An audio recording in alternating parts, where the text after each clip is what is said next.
Hey, gorgeous friends. Welcome to another episode of the Date Brazen podcast. I'm so glad that you're here. Today is a very special episode because it marks the first where I am going to be coaching somebody live.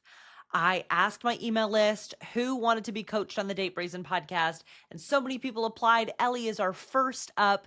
Ellie is an amazing human being who is also a late bloomer in her dating life. She would self describe as such. And in this episode, we're going to get into what is beneath her patterns of settling for 4-hour dates where she does not want to be there after the first 45 minutes.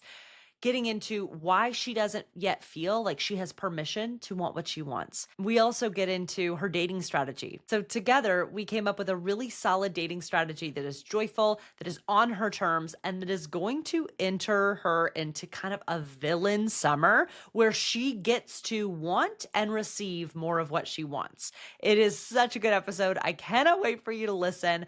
And I got to tell you, before we get into the episode, this episode is brought to you by my upcoming live training called 3 Steps to Attract the Right Partner as a Late Bloomer. In this live training on June 17th, 2025, I'm going to teach you exactly how to own everything you want without shame or pressure or settling. I'm going to teach you how to bless and release the wrong people without mind drama, even that crush that you had 3 years ago that you think was your person that you're afraid passed you by. I'm going to teach you how to bless and release them so you're no longer obsessing about those missed chances, so you can actually move forward toward the right people for you in your dating life. And you're going to learn my rock solid feminist as hell dating strategy for both online and IRL so that you can go from feeling like a late bloomer to a confident dater this summer who is attracting more than you thought possible. Come to my live training on June 17th. It's going to be a party, and you can register right now at datebrazen.com/let's-go. Again, that's datebrazen.com/let's-go. It is time to enter into your most magnetic main character energy dating season, especially if you feel like a late bloomer. You're not too late. It's not over, and what you want is possible. So let's freaking go. Now, let's get into the episode with Ellie. Hello, Ellie. Hi, it's so Welcome nice to to the meet session. you. Nice to meet you too. So excited. So, how are you feeling about this? A little nervous, but mostly excited. I love what you do, and it's just sometimes an uncomfortable topic for me to talk about, but that's why I'm here. Yeah, amazing. Well, we're gonna dive deep into all of it. I loved your application. I loved your deeper dive in the follow-up. And I have a lot of questions for you.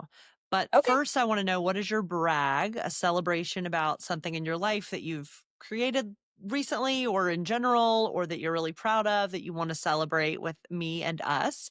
And then what's your intention for this session? Like, what do you really want to get out of this session? Those two things. great. So I think my brag would be that I adopted a dog 2.5 years ago, and she was so scared, and she's just gotten so much more confident. And like people stop me in my neighborhood and are like, "This is a different dog," and I've just put so much love and care and attention into her, and she's the best. So I'm really proud of her and the work we've done together. So Um, sweet. yeah, she's the best. I'm in the office today, or else she'd be laying behind me and I'd show her off right now. And my intention for this is to just kind of, I want to figure out my issue with dating more. I want to take it like less seriously and have fun with it and just meet people because I'm really good at that. And I want to know, I want to get to the bottom of why I freak out and get nervous. Yeah. So let's start there. Tell me about freaking out and getting nervous. How often are you Yeah. getting nervous? Like, talk to me. It's more like I get nervous about, like, the big picture of it all. I can talk to a wall for 4 hours, like, totally fine. So I don't necessarily get nervous for dates. I get nervous when they, like, are starting to turn into something more, like, when it's, like, a second date or, God forbid, a third date.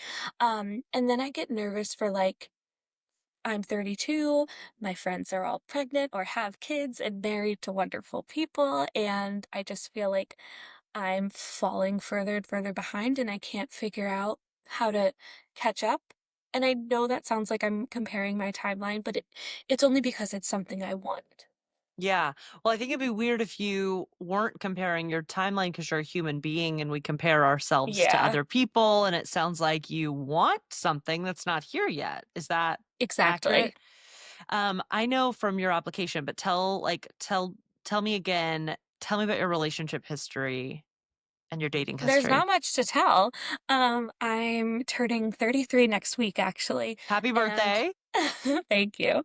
And I've never had a boyfriend. I've never really even been like in like the talking stage or like Yeah. casually dating someone for more than a couple dates. I have a ton of friends. I'm very outgoing. I'm constantly out and about, and I just never meet someone romantically. Um, and so, I'm a big believer in like auras, right? And so like I make friends really easily because I think I have a very friendly aura about myself, Hmm. but then there's not an aura about me romantically. And Mm. I think it has to do with, I haven't had a lot of experience and I am a late bloomer and I just want to bloom, you know? I'm, Yeah. I want to go What from would blooming to bloomed. what would blooming and bloomed look like for you? What do you hope that looks like? I hope that looks like a really healthy, beautiful relationship where like I don't feel embarrassed by an experience or lack of knowledge, where I feel totally comfortable being myself and respected and like demanding the things I want and deserve. And I think that comes in like also comes with companionship. That's my biggest thing. Um, my days are filled. I have lots of love in my life, but I'm really looking for companionship and someone to spend my life with. Yeah, beautiful. Okay, so let's say magic wand that happens next year. Between now and next year, how do you want to feel? What does blooming look and feel like in your dating life between now and the relationship that you want? That's a great question. Like if I knew for a fact it was going to happen between now and a year from now, I think I would just kind of like encourage myself to date around and like meet people and see what I want. And like, you know, I sometimes on the apps I get pretty caught up in like, well, they don't want kids and I do, so I shouldn't even bother going on a first date with them. Just go on a first date knowing that my person's coming in a year and Yeah. that I can kind of suss things out. Like it's almost like practicing on them Yeah, before cool. I meet someone. Okay, cool. Amazing. So like I hear confidence, I hear some fuck around energy, and we're Yeah. talking at the best time ever because it's June 3rd and it is about to be sexy summer for you. Are you ready? Are you Yeah, ready, Ellie? absolutely. Yeah. Okay. Okay. So my intention for this session is really to help you understand your blocks more, help you to be kinder to yourself, period, and to also give you an action plan. Okay, to Okay. follow because Awesome. this is like going to help so many people who feel like the same as you or very similar to you as like I feel like I've done all the right things, what's gone wrong, quote unquote, right? Um So I'm really excited to dive into it. I'm curious about your when you are putting yourself out there on apps and or in person, which it sounds like you're doing. What are you aware of the thoughts your brain is serving up to you while you're doing that that feel like the truth or the fact of the matter? I feel like when I'm actually doing it, I'm never like nervous or talking down to myself. It's more like pre or post, right? So Yeah. like I'm thinking like a first date. I'm like, okay, like and then I go and then afterwards I'm like, oh my God, if I liked him, he's not gonna like me back. If he's texting me, it's moving too fast for me. Yeah. Um, if I have gone to like dating events and stuff, and like afterwards I've been like, well, I'm not going to get any matches, but like when I'm there, I'm talking to everyone, I'm totally fine. Um, Mm. so, or like, Hmm. I didn't find anyone that I was interested in or whatever, but when I'm actually there, it's almost like I can like turn on I work in fundraising, so I can be charming, so I feel like I just turn on a charm and Yeah. almost like just like let another part of me take over. I'm never nervous in those situations. Does that feel like you? Does it feel like a character you're playing? Does it may feel like part of you? Does it like how is that? I feel like it's part of me for sure, but like my friends make fun of me because like I'll go on like a 4-hour date and I'll be like, "Oh, I knew 30 seconds in I wasn't interested in him." But like I can Oh, just why continue the did you stay? conversation because I feel badly or I don't Okay. know how to say no. They'll say like, "Let's get one more drink." And I don't know how to say no. I try to blame my dog, but then they always offer to meet my dog. Of course they do. Why do you think that is that they offer to meet your dog when you say no? Or I when you think say like I because got to go take care of my dog? yeah, I think they're interested and I can carry a conversation with them. So, like, I've seen memes that are like, "Was that a good date or am I just a great conversationalist?" Right. Yeah, yeah, yeah. Well, so tell me about this story that nobody's going to be attracted to you that I read in your application. Or Yeah, like, is there a, like, tell me about that. Yeah. I just feel like if I was an attractive person, people would have like pursued me in the past Mm, what 22 years.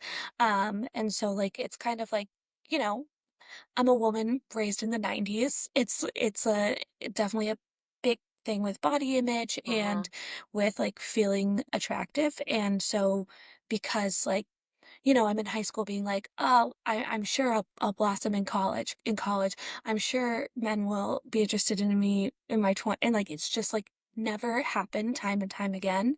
mm, And so like, again, I have so many friends. Have a lot of accolades at work. I have great mhm, family relationships. I'm involved in my community. So like it's gotta it's gotta be an attractiveness thing, right? It's mm. almost as if How like much do you believe that? Are you like fully bought into that belief? I mean, I think I don't think I'm a troll, but I think that I am like a bigger woman. Yeah. And I see I like see a lot of comments. I am my own worst enemy with like reading comments God. about Okay. I know. I'm And they're keeping all, notes, Ellie. Don't worry about It's it. I've got so you. bad." Comments, reader. Okay, keep And, going. like, I mean, even, like, oh my god, I just listened to Jessica Simpson's memoir, and she talked about when she was wearing mom jeans, and she was like, "I was a size 4," and, like, those things are just so seared in my mind forever, and I think I have a lot of insecurity with that, but I am on a GLP-1 and am losing weight and am feeling more confident, like, to the point where people have noticed, like, "You seem extra confident Mhm. lately." Mhm. Mhm. So I Yeah. am feeling more confident with that. Although I don't want my truth to be that I lost weight and that I felt that worthy enough for a Sure. relationship. Sure. I don't want that to be your story either. And the good news is that you are meeting this story in real time and that your brain is neuroplastic. You've got neuroplasticity, which means that your ingrained beliefs about yourself are shiftable, changeable. Your relationship with yourself is shiftable, changeable, not because of woo woo, though I am a fan of some woo sometimes, but because the thoughts in our brain, what we believe, feel true because we've practiced it a zillion times in order to keep ourselves safe. So Yeah. your brain has practiced, I'm undesirable in the body that I'm in. It sounds like from my understanding, Yes. because of the practice that you've had and because of the socialization that you've undergone in a patriarchal, fat phobic, sexist society. So I think that like it's all of those things. So of course your brain would respond with this survival story of I'm unworthy as I am. And I think that you get to do with your body what you want to do with your body as long as you are doing things to feed it in the way that you want to be fed. I think like your body, your choice about how you want to move forward in your body. Both and I want to cast the vision that you can create a more neutral at first and then hopefully a little more positive when it's accessible sometimes relationship with how you show up in the world in the body that you're in, because I really believe, like down to my core, that your body is not a deal breaker no matter its size for the right relationship, period. What is coming up for you as I say all these things? I appreciate hearing you say that. It's like, even if I don't necessarily believe that right now, it's nice that someone else believes that. Yeah. I also have found like a lot, like I always thought it was just me, and through your webinars and then like I'll like, watch your TikToks and then my algorithm, I get more TikToks. I felt like there's a lot more people like me. Well, and I do think that the world sets women and people socializes women up for failure in this regard. And it is not Yeah. just it's not just like you're practicing thoughts that are not nice to yourself. It's more than that. Of course, it's like Yeah. context, it's socialization, it's trauma, it's like all these things wrapped up into a very complicated package, both and that does not negate the power that you do have about choosing the next chapter of your story. And this is why I feel so passionate about working with people that feel like late bloomers, like I felt, because there's such a pervasive narrative, I think, in a lot of late bloomers' brains. You're not alone of like, it's over. It would have happened by now if it was going to happen. It's not possible. This means your brain's drawing conclusions about your attractiveness because of your lack of relationship history. Your brain is drawing conclusions because that's what brains do. Hmm. Not Too because rational. well, it's trying to, it doesn't wanna, the brain doesn't want to grow or, like, learn something new. It actually is a pretty primitive thing that just wants you to be in your hidey hole absolutely 100% safe. And so what I hear, sort of a thread throughout what you're sharing, is this fear that you are not emotionally safe to say no to a 4-hour date. That you're not Sing. feeling emotionally safe enough to say no to the people that you're not attracted to or that you're not politically aligned with. We'll get into that. Hmm. That it doesn't feel emotionally safe to own what you want. Does that resonate? Yeah, it does. Definitely. What comes up for you as I say that? That's interesting. It gives me more power than I was giving myself. It's almost like I keep saying like dating at 32 is like going through the clearance rack, but it doesn't that's yeah, it's bigger than that and I can still get what I want. You can. You can. And the world, here's a message for you and everybody else. I know the comment section can seem like the whole goddamn world is there. Thousands, tens of thousands of people are here saying dating is trash. Tens of thousands of people are saying that dating is hopeless and there's no good people out there and la la la la la la la. The comment section is not the world. If the comment section was an accurate representation of your future, then I would not have a job. I would not have success stories of clients who felt like I'm a late bloomer and then going to feel like, oh my God, I'm the most confident fucking version of myself who attracts amazing dates, who has amazing sex, even though I didn't have sex before this or whatever. I'm attracting this amazing relationship. Like, the comment section is not the world, and it's and I want you to be aware of the media diet that you are currently consuming, honestly, truly. We need to, like, Yeah. clean that up. So if Yeah. you were to, just starting there, Ellie, if we were to really clean up the media diet here, if you were ingesting comments rapidly, if you were ingesting dating is trash TikToks or whatever, what would you want the boundary to sound like to start giving your brain a chance to build a new belief? Tell me. What is that boundary Yeah. gonna, what sounds healthy and like soul nourishing for you in terms of a boundary this summer? I think it's like, is this helping me grow or is this validating remaining stagnant? Mhm, Right? Because mhm. if I'm on Dating is Trash TikTok, that's validating what I feel. Why even bother? As opposed to trying to feel better about my situation and and growing myself. Yeah. Can you identify why it has been so difficult to believe, like, the best case scenario here?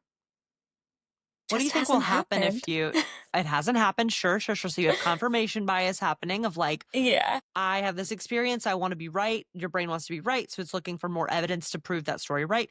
You also have recency bias happening. So you've maybe recently gone on a first date that didn't go to a second, or a second date that didn't go to a third. And so your brain does the very human brain thing of future casting based on your most recent past experiences.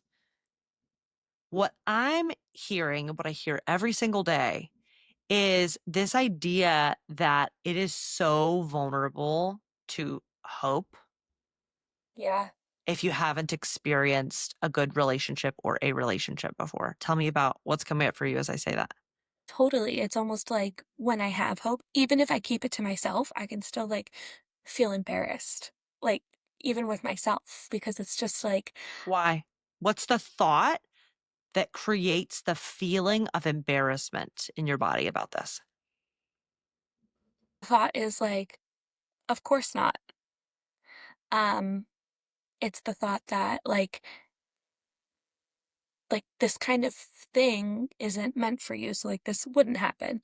It's almost like, Yeah. oh my God, I didn't get a job being an astronaut at NASA. Like, of course not. I'm not a Oh, wow. So astronaut. does this feel like NASA to you? It feels as unattainable sometimes as that. Wow. Yes. Okay. That's really good information for me to know, because that's really evocative, right? Like, let's think about what you would have to do to get into a space program as an astronaut. You'd have to Right. commit your whole life to learning a skill set, being in the midst of the schooling and like decades of schooling, and you'd probably be a doctor and you'd probably have all these credentials. And does it feel right now like you missed that level of knowledge somewhere along the way? I always say it feels like I didn't read a book that everyone else read. Like everyone Okay. else like figured it out and I just like was sick that day of school or something. Yeah. How horrifying must that feel like? Like to date, it might feel like showing up naked to school. Like, I'm not ready. I'm Right. not prepared for this. Exactly. Exactly. Yeah. So I'm pointing all of this out to say that if that's how dating feels right now, of course it would feel emotionally unsafe to set a boundary. Of course it would feel intolerable to hope. Of course it would feel like, who am I to believe that what I want is possible? Does that resonate? 100%. So this summer, okay, you're going to become that bitch. Okay. This summer, you are going to go from who am I to I'm Ellie. What about it? Okay. Because this is actually like, if we I understand fully, if we engage that self-compassion. Um, do you know about self-compassion, this practice that I talk about all the time? Just in case I don't, give me a little Okay, great. refresher. Okay. Great segue. So it's three things, okay? And it is scientifically proven to reduce cortisol, because right now, as you think about dating, cortisol is probably spiking. Yeah. As you date, cortisol is spiking. It's okay. So self-compassion is going to reduce cortisol, which everybody needs, you need for dating, and increase resilience, because right now, your brain dating resilience is pretty low, Yeah. because I mean it's high in some regard. I'm not gonna, like, let's not throw the baby out with the bathwater and like not give you any credit. You can take a lot of credit for, even though you haven't found a relationship, you've still dated. That is resilient. Both and It's resilient with an edge of, but it's not going to happen anyway, and I might as well just try today, but I know it's not going to happen, versus resilient with an edge of what next energy. Yeah. So we're going toward the edge of what next energy. Self compassion, three things. Number one, common humanity over isolation. This is defined by Dr. Kristen Neff.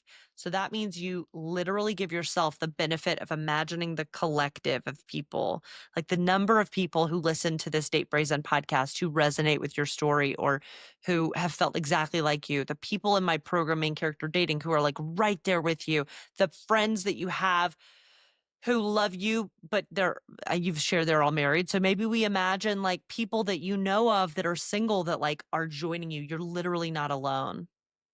How does that feel to imagine that you're not alone here? It is really nice. I mean, that's why I'm so drawn to your program is because like that I joined a webinar one time and all these like comments were like, me too, me too, me too. And I was like, Wait, really? It's not Yeah. just I'm not, like, the only freak left, and it was, like Oh, that was, like, a huge day for me. yeah, that's amazing. So self-compassion, part 1, collective, common humanity, okay? You're not alone. Part 2, kindness over judgment. This is tough. Imagine right now, Ellie, that the kindest, most wise person is sitting next to you, who you respect, who you like. It could be a version of you, your higher self, your older self, sitting next to you on a park bench, just offering what you need to hear. What might she say?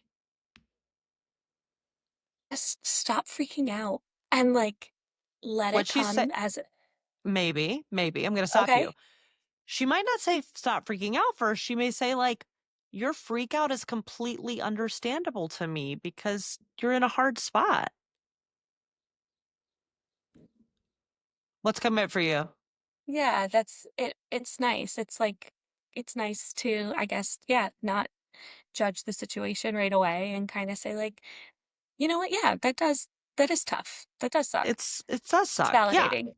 This is a very classic thing that people, when learning the practice of self-compassion, which has completely changed my life, when learning it, I had a client who was struggling with this idea of not being desirable, quote unquote. Like she felt really, quote, undesirable. And so I asked her, what do you think self-compassion would say? And her first response it was, I am desirable, like you are. And I was like, okay, that's a nice thought, but you don't believe that yet. Yeah. So that's actually just like an aggressive opposite, which is sort of, I mean, I want you to believe that one day too, but that's going to take practice and baby Yeah, there's steps. And like steps. your brain is not going to want to get on board with a thought that feels completely untrue. It's going to be like, Psh, get away from me, which is why we have to start with kindness over judgment because saying you are desirable is sort of judging that more tender, maybe younger version of yourself who first felt that way, who was rejected on the playground, who was rejected on a school bus, who didn't have parents that got on your level and like showed up for your feelings, whatever it might be, right? This like tender self-compassion is getting on your level to be really kind to that version of yourself who first learned that story and first felt this feeling. Does that make sense? Yeah, it does. So, knowing that, what might kindness say right now to you, that kind, self compassionate voice? Yeah, just it is tough, and you have tried, and I think they would encourage me to keep trying and, um, you know, go in, like I would say, like, appreciating the life that I do have and the love that I do have, and then anything additional romantically is a great benefit, but my life is super fulfilled without it at this point. Yeah. And I would say, like, for sure, I want to challenge you. You don't have to do the thing where you're like, but my life is so full and I don't like, you can want more in your dating life. And you get to want more. You get to want what you want, Ellie. You get to want to feel confident here. You get to want to feel good about your body here, or at least like neutral when good isn't accessible, which is so normal, by the way. You get to want more. And this gets back into the default thought of who am I? Because it hasn't happened yet. And I would just say, like, that version of you doesn't know what's possible yet because you don't know everything. Yeah, I wish. I wish too. But kindness over judgment, I would really ask you to practice that. And that's can be a good like trigger for you when looking at the comments of like, is this kind? Is this kind to me and my desires right now? And if not, shut it down. In fact, I would actually propose a dating TikTok, Instagram cleanse where Okay. you're actually and we'll talk about this more in a moment. I had written this down for a little later, but like a detox from other people's dating advice Yeah, and other people's opinions about your dating life unless they are really aligned with where you're going and what you want. My podcast, somebody else's podcast that really aligns, somebody sharing their story with you that feels aligned and not like like hopeless core. Um Good for them, not for me right now is what the boundary I would set for you. Or yeah, I would ask you to yeah. set. Does that sound good? Yeah, definitely. So that's a big action step that I want you to take for at least a month or like start with a week, like and see how you feel beginning of the week, end of the week. Okay. Final step in self-compassion is thoughts not facts. Mindfulness over identification. So what I've heard you do a couple times in this session, what I hear most late bloomers doing is over identifying with their thoughts. Very normal, which is I'm having this thought that it's hopeless. I'm having this thought, who am I? And it's a fact. I am this thought, when actually thoughts are sentences in your brain that are emotional interpretations of the world around you designed to keep you safe, not necessarily designed to help you grow, or like very similar to if you were in a survival situation day to day at work where you hated your boss, or you didn't have a supportive team, or you felt completely and you were in fear and scarcity over there are no opportunities out there. I've never found a better job before. The thoughts you practiced about that, I just got to do what my boss says. I've got to respond all hours of the day and night. You're making yourself miserable with these assumptions that you have to acquiesce in order to belong and be safe. Yeah, that's so interesting. When there's another version of that, Right. where you practice thoughts like, where you acknowledge this is really hard. This is really hard. Self compassion. This is really hard. This is actually not what I want. And you might then have a accessibility to practice, like, it might be possible that I just haven't found the right job yet. It might be possible that I just need to try something new. It might be possible that I need to reach out to people and, like, brainstorm and mastermind solutions to this. How is this sitting with you? It's interesting, like, hearing you transpose it to a different part of my life because, like, I would never talk to myself like that in a different part of my life. So it's interesting to have that translation. What do you make of it? That I am able to do things like thrive in my career, make friends, be a productive member of society Mhm. because I do practice self-compassion over judgment in other areas of my life. And so I think in order to thrive in this area, I have to do the same. You get to do the same. Yeah, I like that. I get to do You the same. get to do the same. Yeah. So let's get into how are you? Let's check in. How are you feeling now as opposed to the beginning of our session in terms of a hope or like possibility meter? If the beginning of the session, like you were at a number and now you're at a number, and I don't care if you're the same number or a lower number or a higher number, I just want to hear. If one is zero hope and five is a lot of hope, where were you at the beginning of the session and where are you now? I would say I went from a 2 to a 3, which on a scale to 5 is pretty good. That's a really good jump, I feel. Yeah, So let's I keep think going. so. Who knows where we'll be at the A end, Ellie? 6. Oh my God, a six. Okay, so why does it matter that you have more access to hope?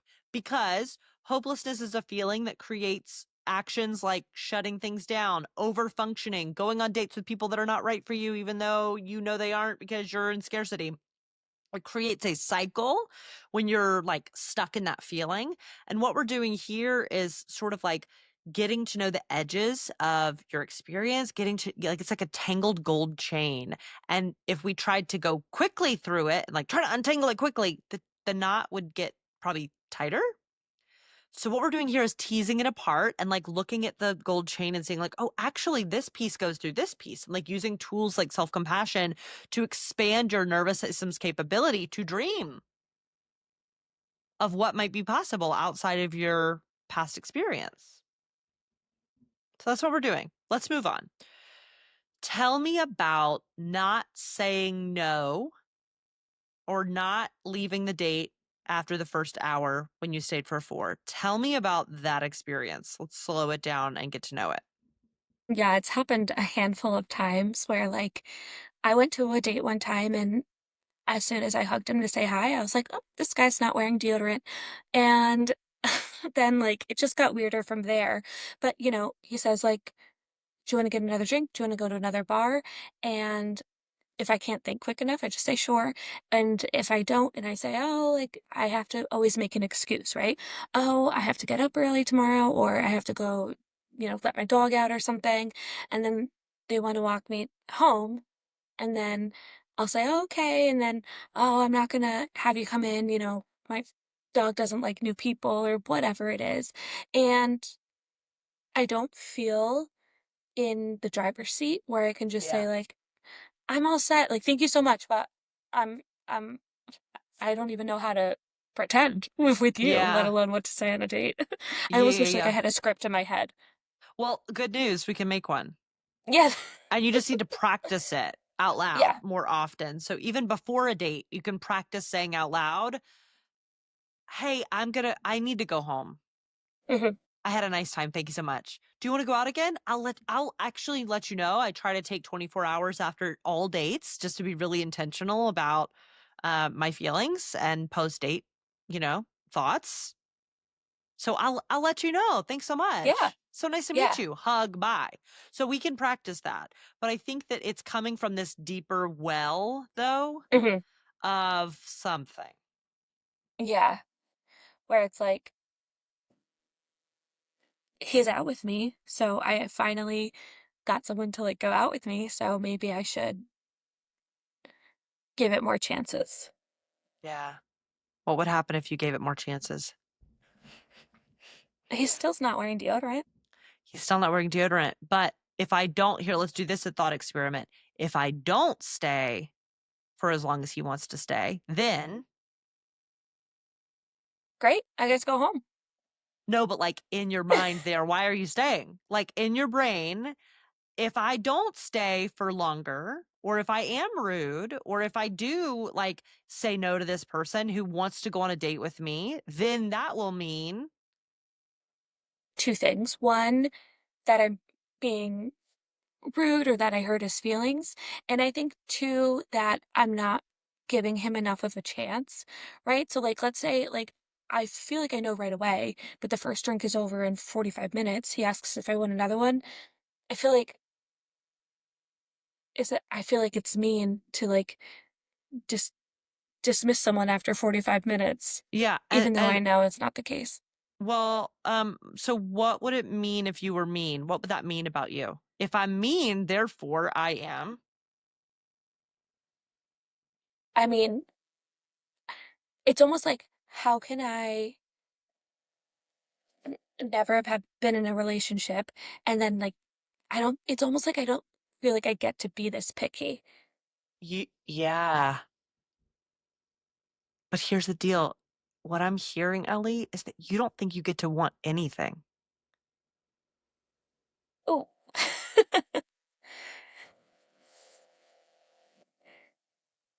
Yeah, kind of. That feels shitty. How does it feel? Like what's coming up for you as I said that? It's, like, so weird because, like, I know for a fact that's not true, but, like, it's fact versus feeling.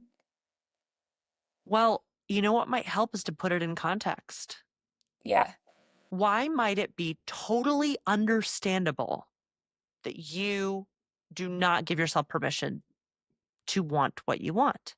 How might that be totally understandable given your context, your how you were raised, what you've experienced? Tell me. I think the context is that, like, anytime I've really wanted someone, I've never gotten them.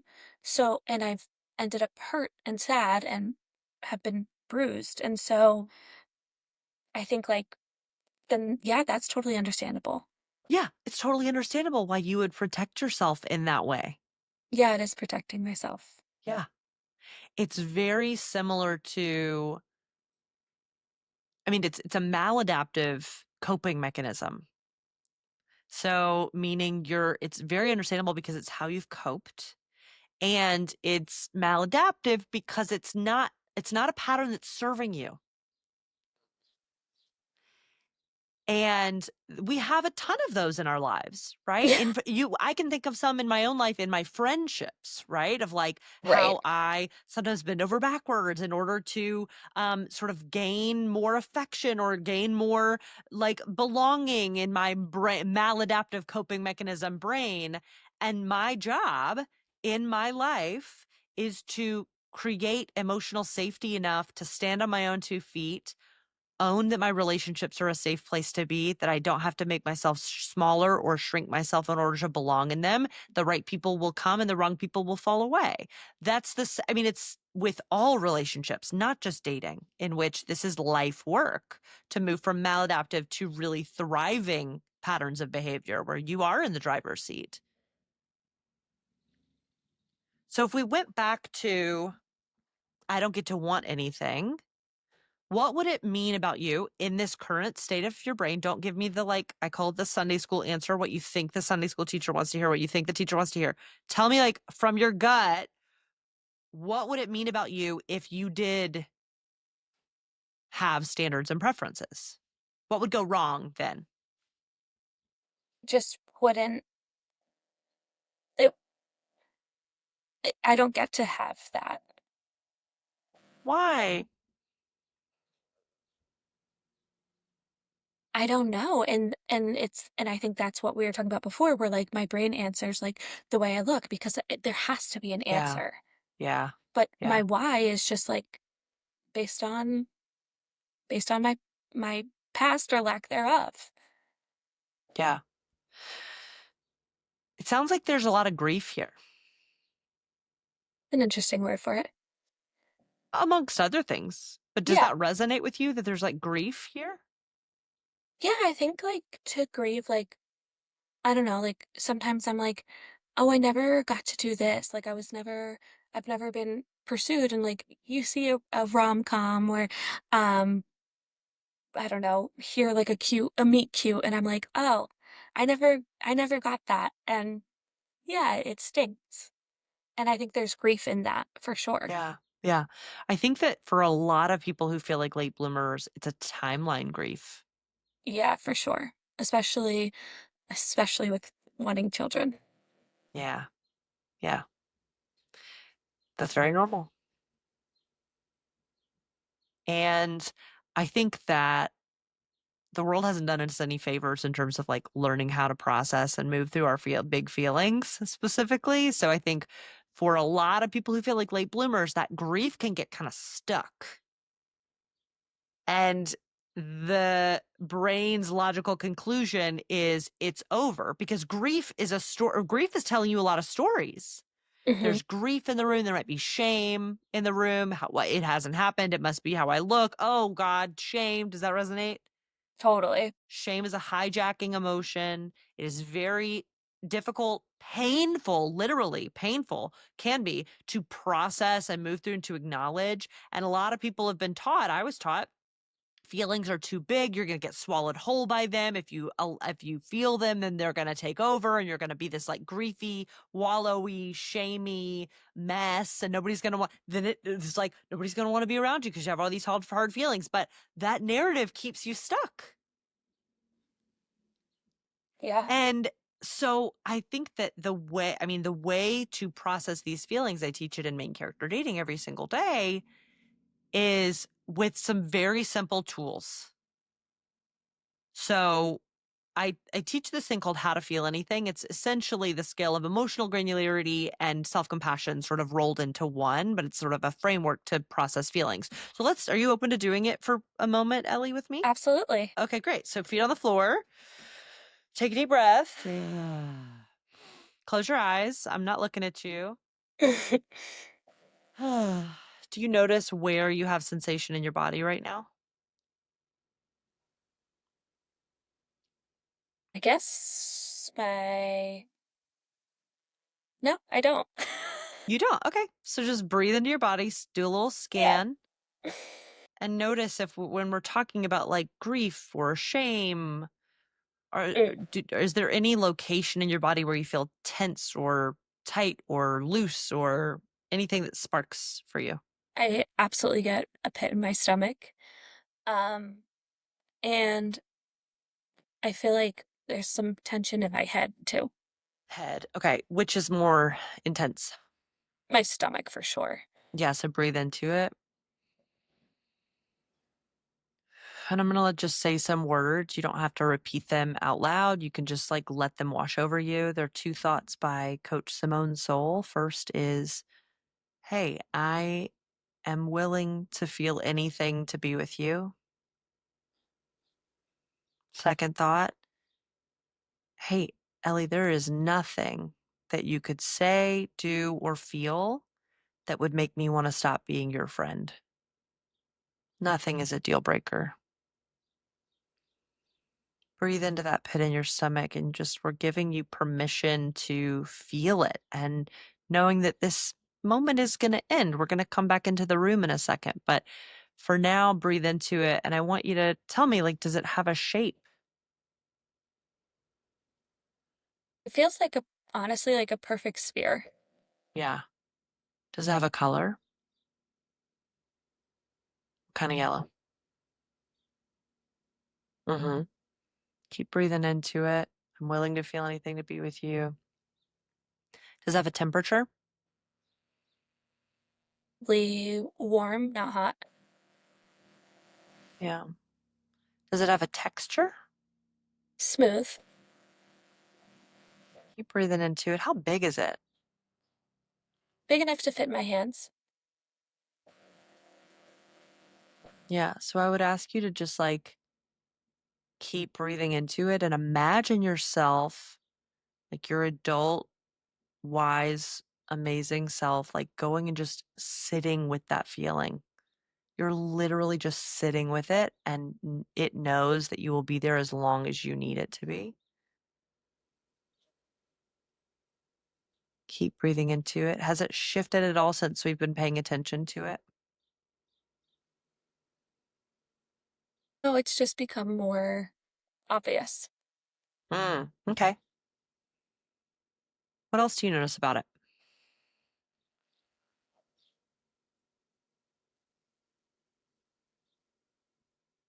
Doesn't have feeling. I have the feeling, and it's just an object. So, what else do you notice in your body right now? Um, I in my body, I've like leaned towards it. Excuse me. I can see it in front of me, and I'm noticing that my shoulders have started leaning towards it. Okay. Has it changed in size at all since we've been paying attention? Now it feels a little smaller. Yeah. If you tune in with your body right now, as opposed to when when you first closed your eyes, how would you describe the feeling and how it's shifted from the pit in your stomach feeling to where you are right now? Um, I don't have a pit in my stomach, and I see the pit in my stomach, but I don't have it. Hmm. So we're about to come back into the room. So take one more big deep breath. Thank your body for showing up and giving you this information and allowing you to be vulnerable enough to share and be honest with yourself and me. And wiggle your fingers and toes are coming back to the room.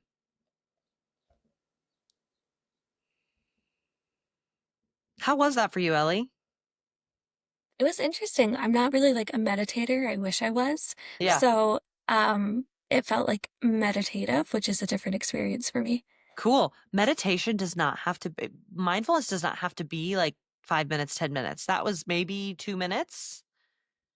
And it was just you slowing down using this skill of emotional granularity, which is a tool coined by Dr. Lisa Feldman Barrett, where she found that the more emotion words you have to describe your experience, the more adequately you can move through said experience. And we were using self compassion to just like be on that park bench next to you. So if I was to ask you again, like, what would it be like to want what you want? What would your answer be now after sort of expanding and feeling those feelings? I think my answer now would be like, it's freeing. Cool. Yeah. Do you hear? I mean, that's pretty cool. Like I have a little Yeah. bit of a chill. Like you did not seem to be open to that possibility because it felt kind of dangerous, I perceive. And then you slowed down and paid attention to the feelings instead of trying to logic your way out of them. Yeah. Yeah. And once you did that, the counterintuitive thing that happened is that you felt freer to want what you want. Yeah. What's coming up for you? It's just, like, so I it's, like, so clear now that my blockade is nothing more than feelings, and, like, I've just seen it as this, like I've seen it as this just, like, physical thing or this answer, and I've asked people, "What is it?" And Yeah. it's my feelings. It's the fear of feeling a feeling because of the assumption that that feeling will mean something about you. If I feel shame, then I am bad, right? That's what shame is telling you. If I feel grief, then it is over. When these are just vibrations in your body, bodily functions literally like poop. They're bodily functions. You got to pass them. Otherwise, you're going to be constipated and miserable and stuck in the late bloomer shame story of like, it's over.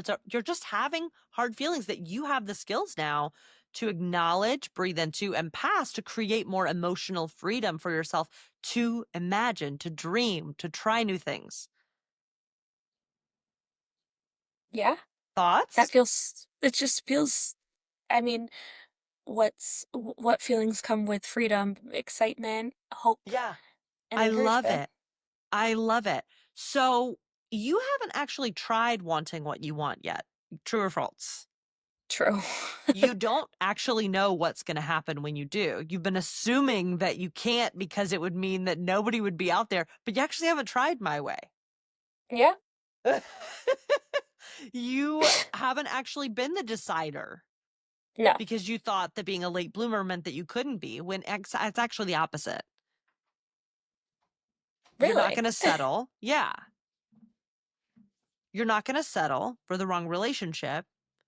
So why not try wanting what you want? Yeah. I mean, if I'm not settling and I'm also if I'm not settling long term, but I am settling short term, how's that gonna find a long term? Yeah, 100%. So this is about settle proofing the short term to attract the long term. Okay.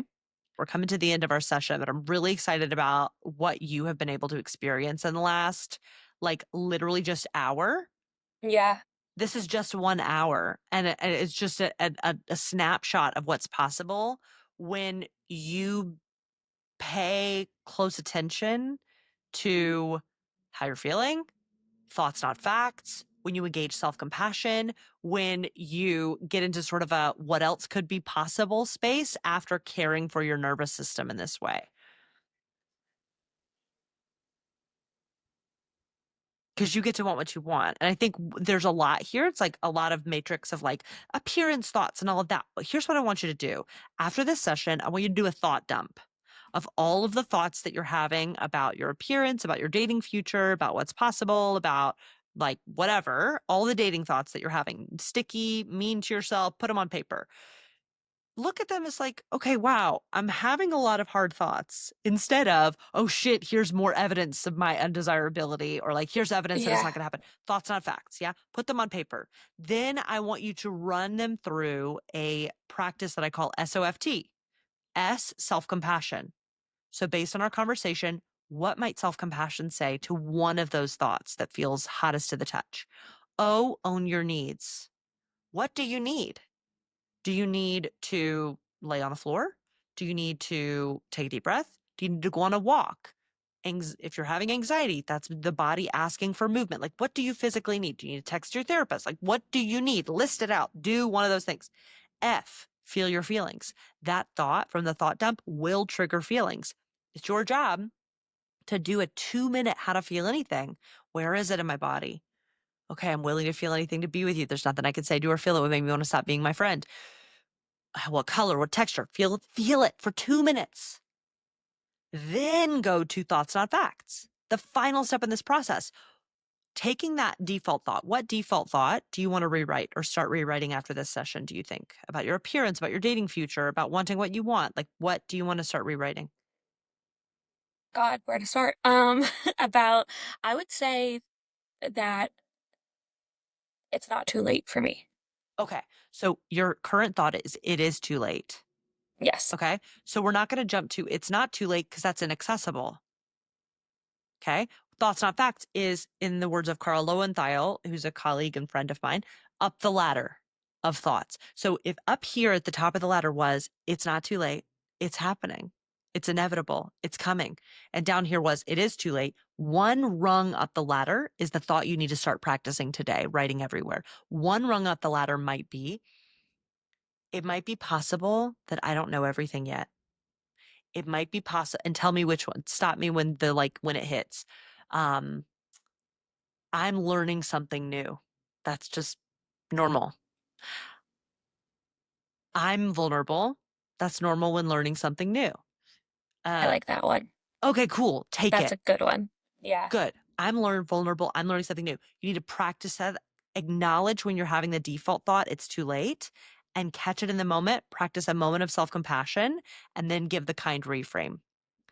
So today, whenever you notice that it's too late, hand on your heart, take a deep breath, acknowledge it. Hey, I'm having that thought. Compassion makes total sense. I'm here with you. Kind reframe. I'm just vulnerable. I'm learning something new. I'm learning how to know that it's possible. I'm learning how to take the next step. So I want you to practice that all day, every day. You're going to notice those default thoughts coming up more and more. That's normal. You need to practice because a thought feels true because you practiced it a zillion times. Now it's time for intentional practice. Just like you went after the career that you wanted, just like you practiced to gain really like ownership over your role, practice owning what you want in your dating life. That feels good. Good, good. So, I'm so excited for you. This is just the beginning. And I think that in terms of dating strategy, you're going to do that media cleanse, Yes. set the boundaries with the comment section. I would say with your married friends, you mentioned in your application you have a lot of them. I would be curious about how often you talk about your dating life, if it feels supportive to or not. And I would set the intention to make a single friend Yeah. this summer. Does that sound good? Absolutely. There are ways to do that. Bumble BFF, time left dinners. You could join main character dating. We open June 17th. There are so many things that you could do to make a new single friend. So media diet, single friend, the SOFT practice that we talked about, and you'll have this recording that we'll publish so you can Yes. listen to this again. But in terms of like next steps, you have what you need to start believing that what you want is possible. And I would say practice blessing and releasing more. You mentioned in your application that you had been going on a date with a guy who voted for Trump and that was a deal breaker for you Yes. and that it felt hard to bless and release him from your brain. Yes. Is that Yes. something And you're it's still not struggling with? because yeah, it's not because I am attracted to him and want to spend my life with him. It's just because he's nice and he answers messages and he asked me on a date. Cool. So, what do we now know? What are you now going to practice believing about what you want and your preferences after this conversation that you maybe before you didn't feel emotionally free enough to do or say? Like, what does that sound like for you? What does that boundary look Yeah, like? it's just like so funny. Like it was so gray before and now it's like black and white. Like, no, that's my preference. I Uh huh. don't want to be with someone who has different values than me, and so I won't. You get to want what you want. And values Exactly. alignment, especially in this day and age, is a huge deal. And Yes. look, everybody listening, you get to want what you want. But in terms of somebody who voted against the interests of millions of people, that's a deal breaker for me too. That would be a deal breaker for me too. Absolutely. So you get to want what you want. I think it's also interesting that you mentioned that some friends kind of like encouraged you to go on the date even when you were unsure. Mhm. Do you feel like you can set a boundary with those friends? Because it sounds like that was sort of enhancing the scarcity around like, I don't get to want what I want because my friends told me to do this. Like, tell me about that. Yeah, I think it's more of a like once I'm able to like identify what I want and my preferences and what I deserve, I think a next clear step is to communicate that to loved ones who will do nothing but support it. 100,000%. I'm so proud of you. And I am so excited for you to get in a season of getting what you want because you're allowing yourself to want it. Like, first step in getting what you want is allowing yourself to want it. I truly believe that. And it's going to change how you show up and it's going to change the opportunities that you attract. So I'm really excited for you to like really step into this sort of Ellie villain era It's my where reputation you're era. not hurting anybody by wanting what you want. You're just living life on your own goddamn terms. Absolutely. Okay. So excited to hear updates. Keep us updated, and I will talk to you soon. Thank you. Thank you. I am obsessed with that conversation with Ellie. It was so beautiful to witness her stepping into like, it's not actually gray, it's black and white. I get to want what I want. It was so beautiful to hear her go from feeling unsure of her desires and feeling a lot of self blame to really confidently stepping into agency and stepping into more power in her dating life, especially. So I'm thrilled for you, Ellie, and I can't wait to hear your update. And if you want to go from feeling like a late bloomer to a confident dater who is magnetizing the right people, who is confidently building momentum toward the right relationships, then you're going to want to come to my live free training on June 17th, 2025, called 3 Steps to Attract the Right Partner as a Late Bloomer. Inside, I am going to share all of the details on how to confidently move toward the right relationship, even if you've never been in a relationship, even if you've only been in one relationship, even if you just got a divorce. Come to this room, be in belonging, and start learning the 3 skills that are going to take you from feeling so anxious and like you're behind to confidently stepping toward the desires that you have for your love life, confidently attracting more than you thought possible in your love life. So go to datebrazen.com/let's-go to get started and register. I cannot wait to see you there.